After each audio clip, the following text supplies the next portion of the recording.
This is the smell of the leftover tuna fish sandwich you left in your lunchbox over the weekend in a wimpy trash bag. Wimpy, wimpy, wimpy! Blech! And this is the smell of that same sandwich in a hefty, ultra-strong trash bag. Hefty, hefty, hefty! Ah, smell the difference? Hefty Ultra Strong has Arm & Hammer with continuous odor control, so no matter what's inside your trash, you can stay one step ahead of stinky. And for bigger jobs, try the superior strength of Hefty Large Black Bags. This is the smell of a warm 3-day-old egg salad sandwich in a wimpy trash bag. Wimpy, wimpy, wimpy! Blech! And this is the smell of that same sandwich in a Hefty Ultra Strong trash bag with new Fabuloso lemon scent. Hefty, hefty, hefty!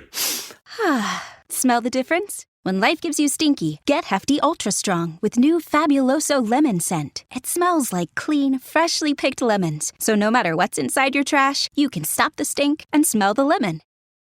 Hey, what's going on, man? This is Tyler with Black Diamond Softball and Fitness, bringing you a brand new episode of the Foul Pole to Foul Pole podcast presented by Tigers Gloves. Recently, I had the wonderful opportunity to sit down with Jailyn Ford. She tells me about what it's like to play internationally in Japan, what it means to her to be able to play for USSSA Pride professionally here, and also what an honor it is to play on the USA national team. It was an honor for me just to talk to her, but to hear her talk about what it means to her to put that red, white, and blue on and represent her country, man, it's amazing. I hope you guys like it. Check it out. It definitely is important to have that separation between softball and your private life. But I think if you're happy in one, you're happy in the other. You know, I think they kind of feed off of each other. So it's got to be a good balance between softball and your life. You know.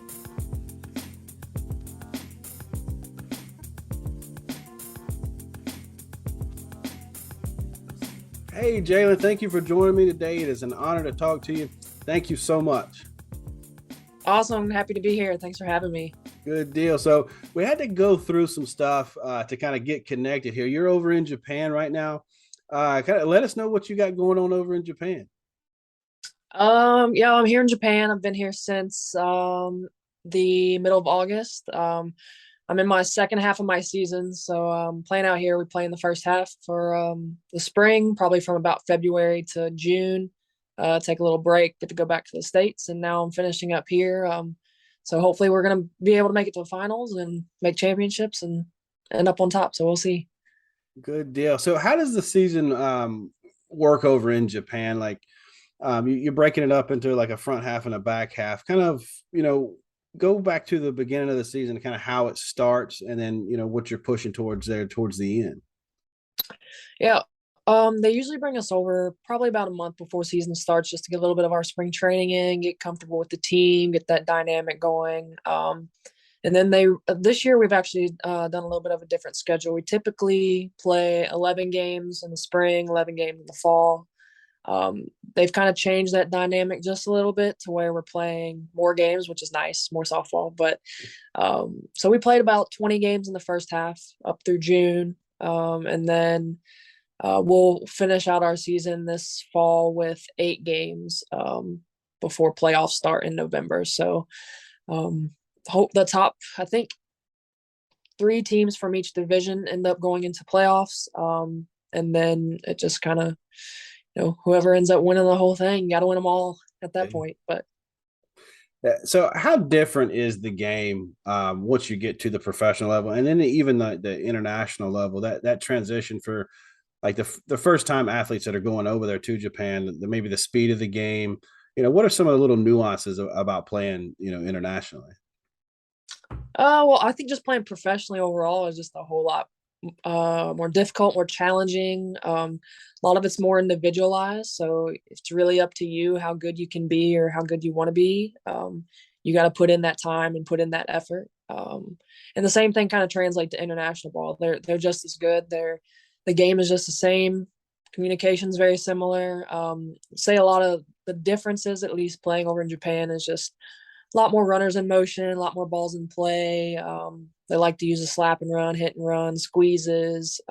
Whereas I feel like in the States, we're a little bit more long ball, doubles, big hit oriented. So as a pitcher, you kind of got to change a game plan from that. But it's a good challenge for me, and I love being able to go back and forth between each of the seasons and get to compete against not only the state's best players, but the world's best players. Yeah. I mean, being a part of the national team, making the national team. I mean, it's a huge honor. There's very, very few to ever have done it. You know, the game is growing internationally, and I think the world kind of looks at the U.S. as the pinnacle, and rightfully so. Yeah. So, what does that mean to you to know when you go play internationally, or you're wherever with the team, that not necessarily that people are looking at you, but there's this like a bit of swag about you guys, and how does that make you feel, that knowing that, hey, I'm on the team, the best of the best. It is just a very prideful moment, honestly, when you get to step out on that field and rep the USA in red, white, and blue, and know of all the great athletes that have come before you, and know that all the hard work that you've put in has kind of paid off.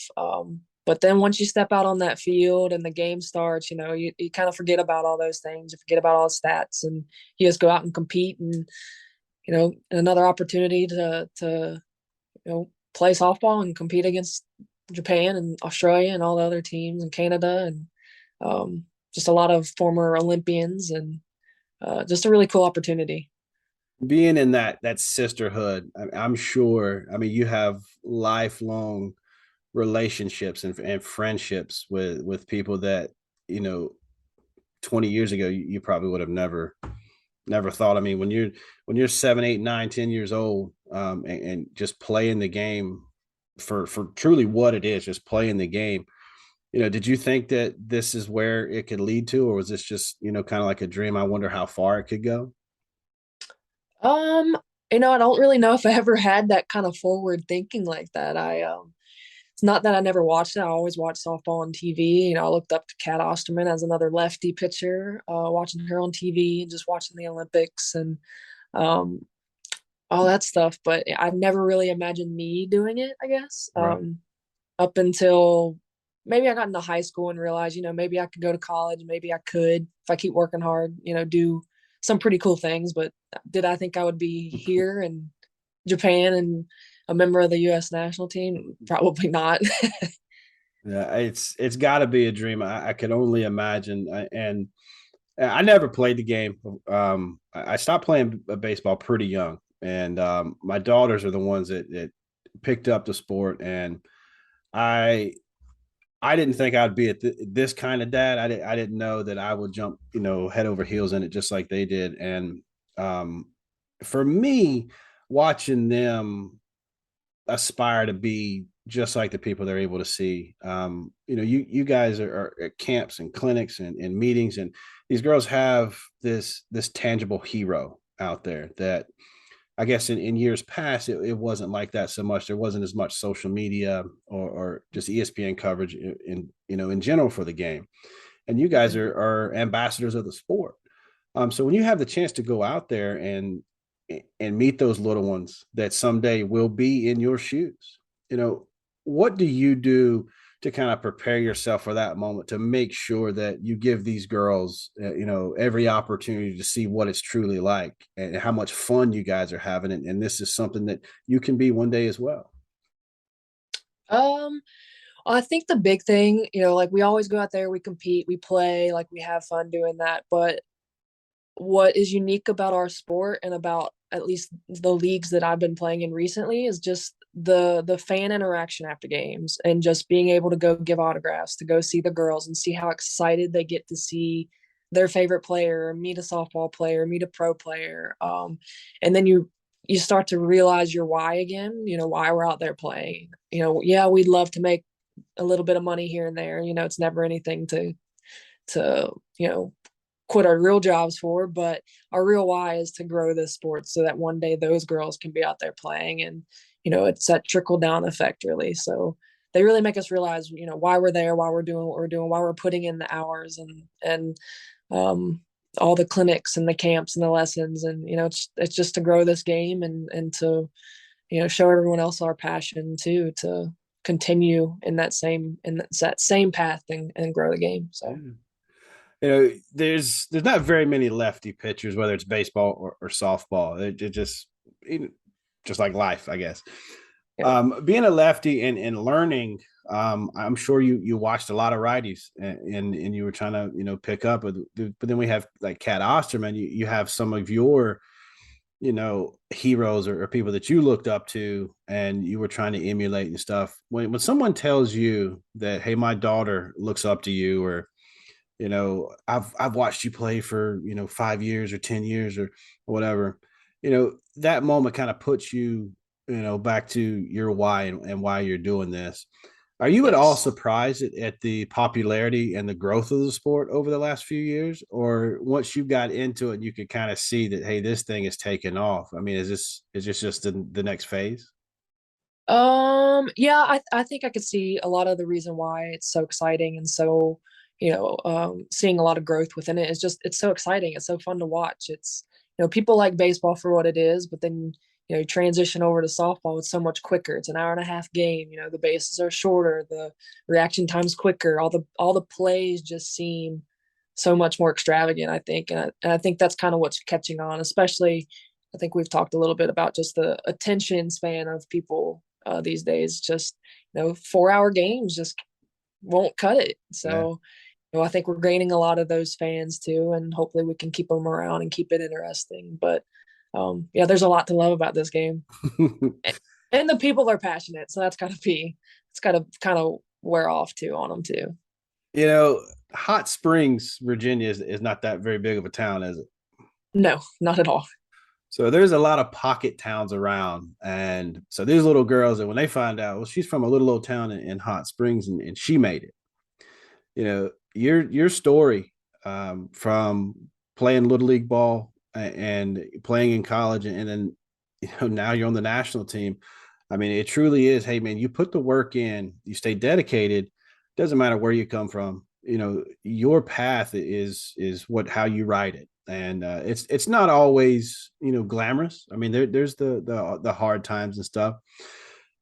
So these little girls that are able to get out there and see players from all over, that are playing on the big time organizations and getting recruited on September 1st and all this kind of stuff. I mean, those are like unicorns, that I say. And it Yeah. doesn't mean that you're not going to get looked at. It doesn't mean your story ends if you don't go to Division 1 or D2 or whatever it is. Talk Right. a little bit about your path through the recruiting process, from high school into college, and making your decision of where you wanted to play. Um, yeah, though I feel like my scenario is probably similar to what a lot of people's are. In a way, I feel like I got looked at kind of early in high school. Was like Coach Bun, got on a bigger squad out of Williamsburg, so couldn't travel a whole lot to our practices, but just did a lot of work on my own at home. And then just went to our showcase tournaments. Got a little bit of exposure then. Um, but I mean, talking to Coach Bond, my first option was UVA, and just the school, the program, just I had always been a fan of it, which I feel like can relate to a lot of people. They always have these big schools as their number ones, and are kind of distraught when that's not an option anymore. And for me, they weren't interested, which was fine. So I had to look at my other options. What's my next best option? Where else would I see myself? What was my goals as a player and as a person too? What did I want to major in, and what my career look like? And so JMU popped up on my radar, and I don't think I committed until I was a junior, which at that time was probably late. I'm not sure. It's been a while now, but yeah, but I just knew what I wanted. I knew I wanted to be kind of a difference maker. I wanted to go in, I wanted to start, and I wanted to play, and want to be close to home, so my family could come watch. And JMU just seemed like the right fit for me, and I think it all worked out in the end. But can't say at first, my first decision being UVA, there was a little bit of disappointment in that, here, and that they're not interested. You kind of can take that to heart real quick, but real quick turnaround, and just was very happy with my decision with JMU. Yeah, I mean, you could have let it crush everything that you had worked for, and I think that speaks to the recruiting process. when we talk to girls that are making their initial list, the 14s and the 15s, the younger side of the recruiting process, they'll make their list. And a lot of times you can take their list and compare it to maybe the last 4 or 5 years of the top 25 in the NCAA, because those are the ones that people hear about and they know about, but they don't know what they even want to major in. So before they actually get into that process, they're shutting doors and they don't even know that those doors even exist. So when you made the decision to go to JMU, yeah, I mean, you were going in, and you said it. You wanted to be that difference maker. You wanted to have the ball in the circle, and this is my team now. Yep. Being a freshman coming in and having that moxie, if you will, to do that, having that mentality, you have to have that mentality going in, or you're just going to get swallowed up. Talk about that initial coming in as a freshman, kind of jumping in, both feet and saying, "Here I am." It's either sink or swim. Yeah, it's a scary situation, especially going in with, people you're not familiar with, or in the team that's been established for a couple years, just having that senior class still around. And I knew day one when I set foot on campus and started workouts that I was going to have to prove myself and work hard to be able to get that position, that it was never going to be given to me. But I had to earn it myself. So each and every day, that was kind of my mindset going out there, that, I'm competitive enough as it is that I don't want to be beat. Doesn't matter who it is or where it is or whatever. But I think that's helped me, establish myself, not even throughout college, but throughout my professional career too. It's just like I'm always looking to learn. I'm always looking to compete and get better each and every day. And I think that's kind of that mentality you have to have no matter where you are or what you do. It's, you're never better than anybody else. And there's always stuff that you can learn and grow from. I'm glad you said that, because I was going to get into, once you got there and kind of got a feel for who you were in this space, you have to adapt a little bit and kind of change a little bit to kind of fit the mold. You don't want to be an outlier, because those don't last. You have to fit in somewhat. Your whip has always been sub 1. Is that something that you take pride in when it comes to your pitching, limiting those base runners, and it's at all costs? This is what we have to do? Because even back as a freshman, I mean, you were still under 1 as a whip, walks and hits per innings pitched, less than 1. Is that something that sticks out to you, and is that something you focus on, or is that just a product of your hard work and work ethic and your mentality as a pitcher? I would say a little bit of both, and I think it really actually did start in college. A lot of our fall season, we would spend making goals, pretty much setting goals for ourselves for the spring. And every year, our staff goal, as a pitching staff, we would break down with Coach Dean and just really talk about our hits per inning, our walks per inning, and our strikeouts per inning, and just really obviously limiting the walks and the hits, less people on base, less people there are to score.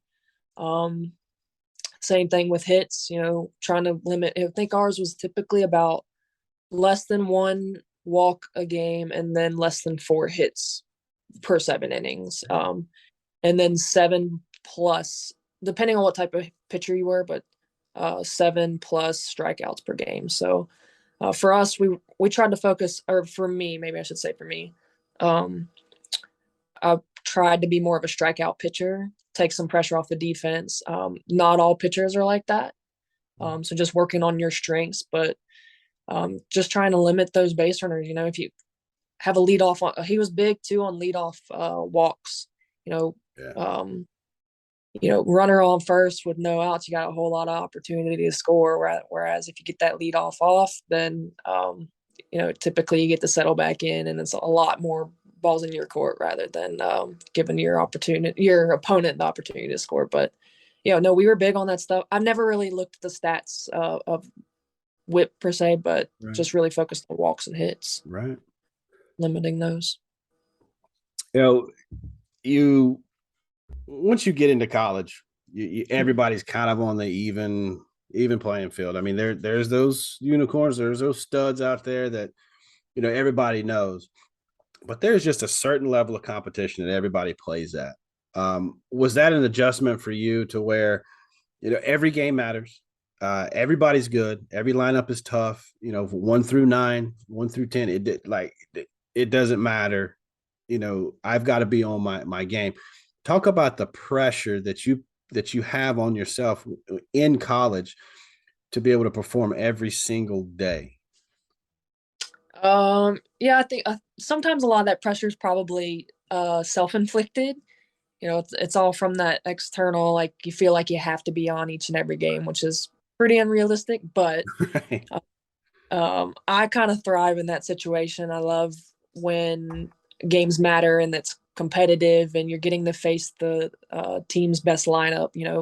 1 through 9 are pretty much all four hitters. I like those scenarios. So for me, it was so much fun just going out and competing for 50 games a season and, seeing where you ended up at the end of it and putting all that hard work in. But yeah, it's definitely it's a lot of work, and it can be a lot of stress and a lot of you don't get a whole lot of time to yourself once that season hits. It's constant games and practices, and so if you fall into too much of a pressure situation or stress, or it can really just kind of eat at you and I don't want to say ruin your game, but you just get in like kind of a slump in a way.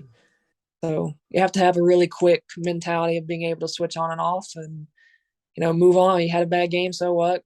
Hello, it is Ryan, and I was on a flight the other day playing one of my favorite social spin slot games on ChumbaCasino.com. I looked over at the person sitting next to me, and you know what they were doing? They were also playing Chumba Casino. Coincidence? I think not. Everybody's loving having fun with it. Chumba Casino is home to hundreds of casino-style games that you can play for free anytime, anywhere, even at 30,000 feet. So sign up now at ChumbaCasino.com to claim your free welcome bonus. That's ChumbaCasino.com and live the Chumba life. No purchase necessary. VGW. Void where prohibited by law. See terms and conditions. 18+. You have 49 more, so. How long do you think it took you to admit that you're human and you're going to have bad games, and it's not the end of the world? Because we know the youth today, if they have a bad game, a bad inning or whatever, it's like the worst thing ever, and it just crumbles and it's like the world is over. When did you realize, like, hey, it's okay, it's a bad game, it doesn't mean anything other than it's just one game? Well, heck, I'm still realizing that. It's still No, probably honestly, my senior year of college, I started to realize, there's a lot of pressure on each game, but at the end of the day, you got your family, you got your health, you got other things that are more important, your friends and, your career and all that stuff too. Like it's a fun game. It's a game we get to play. And it's not going to be a forever thing. So you just got to learn to go out there and enjoy each game you do get to compete in. So I'm still learning that, and I'm still trying. We're just perfectionists. That's what we are. So right. We go out there with the mentality that every pitch has got to be perfect and every game's got to be perfect. But the sooner we realize that's not reality, the better off we are. And everyone's different. It takes people different amount of times. Even I have my 3 daughters, and my youngest one, 9. She'll get mad at like the weirdest thing on the ball field, or at least now, to me, it's the weirdest thing now, because it's so much different than my other 2 daughters who would get mad at something. So it's fun watching her grow and then what she thinks matters or what does matter to her the most. And then my oldest one is 14. She's kind of been through it a little bit, and she don't put the pressure on herself as much anymore, because I think she's played a lot more games now. And she knows, man, I can go 4 for 4 in this game, and then 2 hours later we have another game and I could go 0 for 4. I didn't change anything. I didn't do anything different. It just, it kind of, there's ebbs and flows in being able to accept that. Absolutely. How do you take it now that you're the level of ball that you're playing at? There's a lot on the line, of course, but how are you able to compartmentalize your professional career with your private life and kind of separate the two? Because I think that, it is necessary to be able to have, not necessarily live 2 lives, but be able to separate the two. and be able to kind of live a normal life, if you will? Well, I'm definitely like just make sure that I make time for the things that I enjoy when I'm off the field and when I'm not playing softball. I love softball. I love playing softball, but every now and then you need a de-stressor or something just to after a bad game, what are you going to do to get past it and move on? And just really focusing on that and, taking pride in my family and my friends and focusing on that too. But it definitely is important to have that separation between softball and your private life. But I think if you're happy in one, you're happy in the other. I think they kind of feed off of each other. So it's got to be a good balance between softball and your life.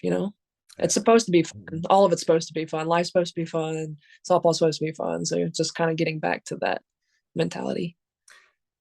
If you could go back and tell yourself one thing that you learned over the years that you wish you knew back then, say back when you were even before high school ball, back when, Okay. what's one thing you would tell yourself now that you know? Oh, that's a good question. I feel like I just got asked this recently, but that it all works out. That all the hard work and all the weekends where you don't get to go to the sleepovers, or you don't get to go. Sometimes I missed homecoming, I think once or twice, just doing stuff for softball. That it all pays off. It all works out. Don't stress about the little things as much. I feel like that perfectionist side of me at times could always, stress about, where am I going to be? What am I going to do? And, how am I going to, I just had a really bad weekend, how am I going to get past this? Or, but then it all works out, and who knows? I definitely didn't think I was going to be where I am today. So, yeah, just taking it day by day and, How much fun are you having right now? so much fun. I can't tell you how fun it is to get paid to play softball and travel the world and literally just get to play softball all day for fun. I get to go work out. I get to go throw bullpens and shag for my teammates. And oh gosh, it's so much fun. When's the last time you had a competitive swing in a game? Honestly, yesterday. Wow, good deal. So Yep. I did want to get into this notion of POs now. Mm. It seems more and more prevalent, depending on the school, depending on where you're at and stuff. What's your take on that? As these younger athletes are coming up and they're almost being told at the organizational level, and maybe even in high school, it's coming up now that, hey, you're pitching. We don't want you swinging the bat. We don't want you hitting. You're just pitching only. So kind of go into that a little bit and let me know about both sides. What's the good from both, and what's some of the negatives from both? I'll say being a PO pretty much only the past 5 years. I've got swings in every now and then, and I'm a pinch runner every now and then too. But being a PO, I really gotten to like just work on my pitching and be great at that. Not great, but still You're working great. to What are you talking about? You're great. working on. We're never perfect, right? But yeah, just really getting to hone in on that and work on some different things that I feel like sometimes got neglected because I was balancing the fielding and the like first base, outfield, or hitting side of things too. But when I look back at my college career and how much fun I had doing all of that and how it made me a better athlete and better, in a way, teammate too, just because I was more versatile. Um, I feel like I was helping my team more where I could DH or DP one game. I could play first. They threw me in the outfield a couple times, which is a bad idea. But then go into pitch. Like Megan and I could swap in and out at first base anytime we wanted to. So I think just if you like doing it, if you're good at it and you're not compensating one for the other sort of thing, I would definitely do both, pitch and hit and be able to play a position in the field. I think that just makes you more valuable as a player. And being able to get a spot in the lineup too. Maybe you're not going to be a pitcher, but maybe you can hit and play outfield or vice versa. So there's a natural funnel from girls that pitch to pitchers to elite level pitchers to pitchers that are like you that are now pitching on the international level.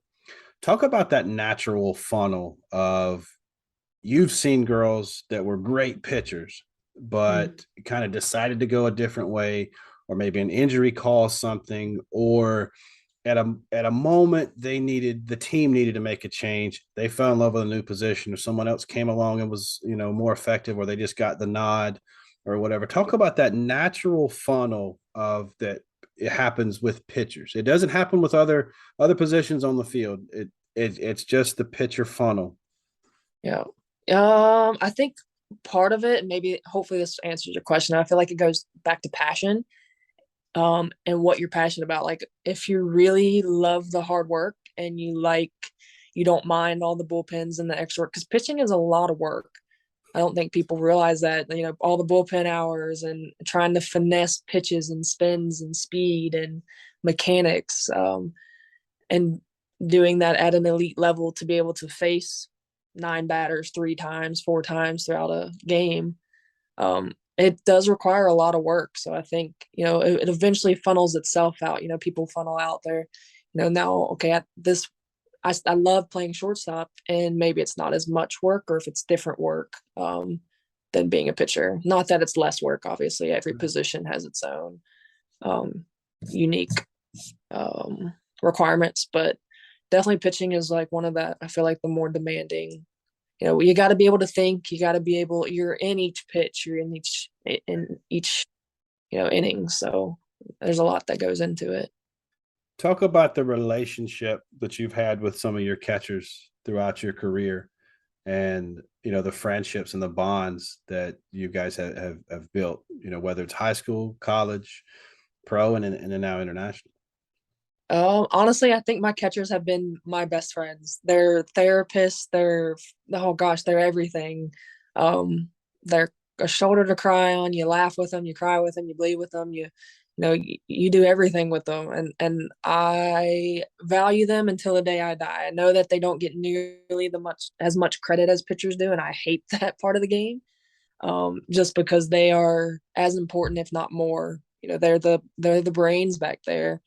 Unsung hero. But no, some of my best friends playing from high school to college to playing in Australia, and in Australia I got the third to an Olympian there, and even the catchers here in Japan have been incredible and are some of my best friends and would do anything for me, and I'd do anything for them. So very passionate about my pitcher catcher relationship, and just having that good communication and good friendship. I feel like not only off the field, not only on the field, but also off the field, being able to say, what, we're not calling a very good game today. We got to get it together, and then going off the field and being able to get dinner together and just be friends and talk about normal stuff is cool. Those relationships you'll have forever. It's funny to me. It's at all levels until you get to a certain point. But a pitcher could throw it in the dirt, and the catcher gets yelled at for not blocking it. A pitcher can throw a wild one, and the catcher has no chance. They're setting up inside, thinking it's going to be a drop on the inside, and it's something that misses high and outside. You're like, how am I even supposed to catch that? I mean, it happens even at 10U. Hey, you got to block it, and you hear it constantly. They squeeze it. Like the catchers, they know.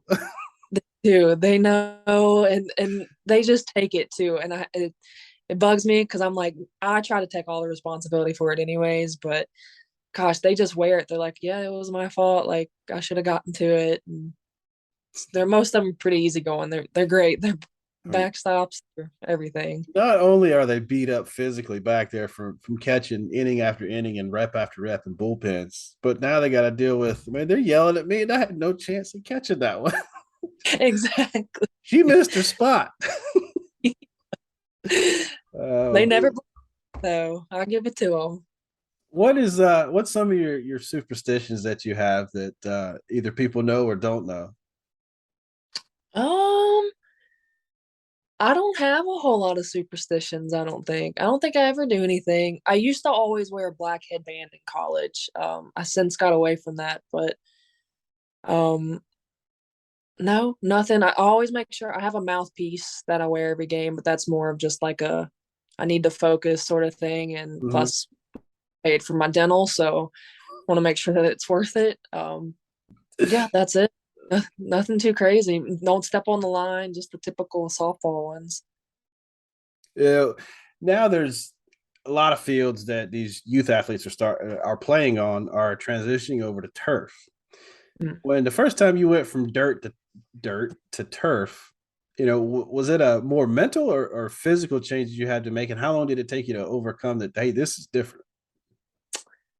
Um, Honestly, I don't think there was much of a difference. I think my first one I played on was back in travel ball, maybe in Pennsylvania. Um, but I just remember it being much quicker, much more efficient with my mechanics and everything, and I loved it. I feel like it was probably a batter or two, maybe an inning Mhm. of being able to get that release and get that timing back, pitching wise. But other than that, everything was great. And sliding obviously is a whole lot more fun. Yeah. Um, but yeah, not a whole lot of difference. I think it's a little bit more difficult going back to dirt afterwards, and just getting that feel back. But Yeah. There are different places that maybe the circle and the batter's box will be dirt and everything else is turf. Maybe around the bases or turf. There's a lot of mm. different variables that goes on there. What's the biggest difference that you can help explain to the younger side of making that transition over to turf? What is something that just stands out that you have to accept? Hey, it's a different playing surface. um, I would just say don't overcomplicate it. It's softball. The ball bounces the way it bounces, whether it's on turf or on dirt. Just you got to play the ball. That's the name of the game. You got to control the ball. So, um, I mean, pitching wise, not going to be a whole lot of difference. Fielding wise, you're going to get a little bit more true hops on turf than on dirt. But if it's wet, it's going to skip a little bit more. Yeah. It's going to be quicker. So, um, then it just depends on what the dirt's like too. Is it hard? Is it soft? Is it, Yeah. are they going to bump more? Or are they going to slap if it's harder? Or, you know, there's a lot that goes into thinking about all that stuff, especially if you're a hitter too. But pitching wise, just don't overcomplicate. Go out, pitch, do your thing, and Right. that's what. You know, I wanted to ask from my personal knowledge. I don't know if anybody else cares to know, but I want to know. You see, baseball goes to like 100 balls a game, and you'll watch softball, and y'all go through just a couple. And if you end up losing one foul or one gets hit out, you won't get that one back. But how many balls do y'all go through? Whether playing here on the professional side or playing the national team, like what is it? It's not as many balls as baseball, of course, but do you get these balls before a game? You're able to rub them down. You kind of pick, hey, I want these 3 balls. These are the ones I want to pitch. And, the other team has their balls and that's what they want to pitch. Kind of go through that a little bit. Man, I wish that was the case. No, they just give us brand new balls most of the time. Sometimes they let us rub them down a little bit. That's hard on. That's another thing, I guess, going back to the turf thing too, is just if you like, I like a little bit of a grippier, tackier ball. Mm-hmm. And so you're not able to get that quite as much with turf, or you're not going to be able to rub it down nearly as much. So, yeah, no, we go through probably about 2 buckets a game with Pride. Here in Japan, we get all of our balls back. They bring them back, but we start every game with fresh balls. They don't really ever rub those down. Yeah. But definitely wish we were in control a little bit more of being able to, rough them up a little bit and Yeah. use some of that. I think they use some sort of mud for baseball. So Yes. get some of that, just wipe them down before I mean, and stick. those pitchers are very particular about Oh those. yeah. And I mean, rightfully so. I mean, they're playing on the Yep. professional level and they're millions of dollars a game almost now. That's how what their salaries are and stuff. But I think it would add an element to the game Mhm. for softball if these pitchers, they're not out there going, okay, well, this ball's, whatever, this ball's whatever. I mean, they still have to go out there and pitch, but I think it would just be it would be something better for the game. Speaking about softballs, when those balls are brand new and there's dew on the ground, go back to your travel days, go back to your high school days. How slick is that ball, and how hard is it to get some spin on that thing when that thing is just a little bit wet? Incredibly hard. And I've been really picky lately about the balls that I use. Like if it's got any amount of water on it, like I don't want it. I don't even want to touch it. Like just keep a ball. And for a pitcher, I got smaller hands anyways. So trying to spin a ball that's wet with tiny hands is just not a good mixture for anybody involved. So no, it's definitely difficult. And either get a towel or some rosin or even a little sticky towel now they got, and just try to get the wetness off of it, or throw fastballs, really just spot a fastball. And I've had to do that a couple times, but you find your way around it. That's for sure. Yeah. Well, it sure has been fun. I'm so glad we were able to connect and get this, out, because I've wanted to talk to you for quite some time, and you being as busy as you are, it's tough. But man, being over there in Japan, doing your thing, it's incredible for me to be able to see, because I can see how much fun you're having, and you're such a great ambassador, for the sport. It's really great for these girls to be able to listen to you and talk and say, hey, you know what? She's not some like superhero that you're never going to see, you're never going to hear, never going to talk to. You're human. You're just like they were a few years ago. So, and thank you so much for coming on. No, thanks for having me. I appreciate it. And, all kind things you say, but really just here for the girls and for the future of this sport. And so showcase that passion. But I appreciate it so much. And thanks for being so patient with all the technology and everything. Hey, we're all we all have to hold on for technology. We don't know where it's going or when it's going to break. No idea. You're so right. Thank you. Yeah, thank you very much.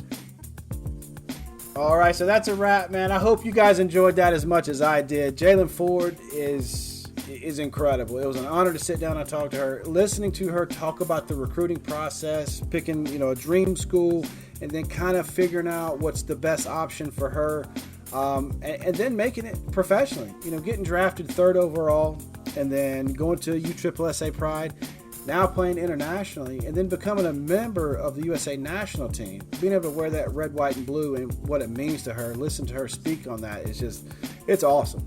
So, like I said, I hope you guys enjoyed that. Stay tuned for the next one. It's coming out very, very soon. For the official sponsor of the podcast, man, make sure you're checking out Tiger's Gloves. Go over there, reach out to Bill, let him know what you're looking for, whether it's a glove for you, a sibling, your daughter, or for a whole team. Go check them out. The colors, the sizes, just everything that you can customize on a glove, Bill's going to knock it out for you. So check them out, tigersgloves.com. The link's down in the description below.